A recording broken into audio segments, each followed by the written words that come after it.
নমস্কাৰ সকলোকে আন্তৰিক স্বাগতম। যদি আপুনি টেট পৰীক্ষা দিছে তেতিয়াহ'লে আপোনাৰ কাৰণে অতিকৈ গুৰুত্বপূৰ্ণ খবৰ।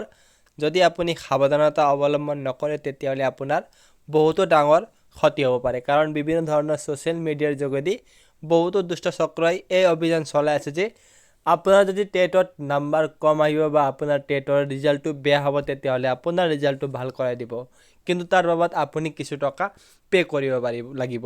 কিন্তু আপুনি সেই কামটো নকৰিব, কাৰণ যদি আপুনি পে' কৰে তেতিয়াহ'লে হয়তো আপোনাৰ নাম্বাৰটো তেওঁলোকে ফটোশ্বপ কিবাকিবি কৰি কিনে আপোনাৰ নাম্বাৰটো বঢ়াই দিব পাৰে, কিন্তু ভেৰিফিকেশ্যনত যদি হয় তেতিয়াহ'লে আপুনি বেয়াকৈ ফাঁচিব পাৰে। গতিকে এইটো কামটো নকৰিব, কাৰণ আপুনি চাব পাৰে ইয়াত মেছেজটো, if you fail the TET exam you can ask me to change the test score and then pay'. এইটো লিংকত ক্লিক কৰি কিনে আপুনি পে' কৰিব লাগিব। এইটো মেছেজ কিছু সময় আগত আহিছে।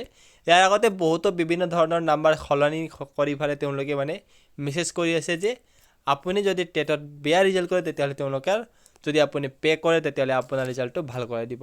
গতিকে ইয়াৰ পৰা সাৱধান হওক আৰু আপুনি পাৰিলে আছাম পুলিচ বা এডুকেশ্যন মিনিষ্টাৰক টেগ কৰি ৰিপৰ্ট কৰি দিয়ক, যাতে এই দুষ্ট চক্ৰৰ যিসকল ব্যক্তি আছে তেওঁলোকে সোনকালে ফাঁচি যায়। গতিকে আজিৰ ভিডিঅ' ইমানে। যদি আপোনাক ভিডিঅ'টি ভাল লাগিছে লাইক শ্বেয়াৰ কৰিব। ধন্যবাদ।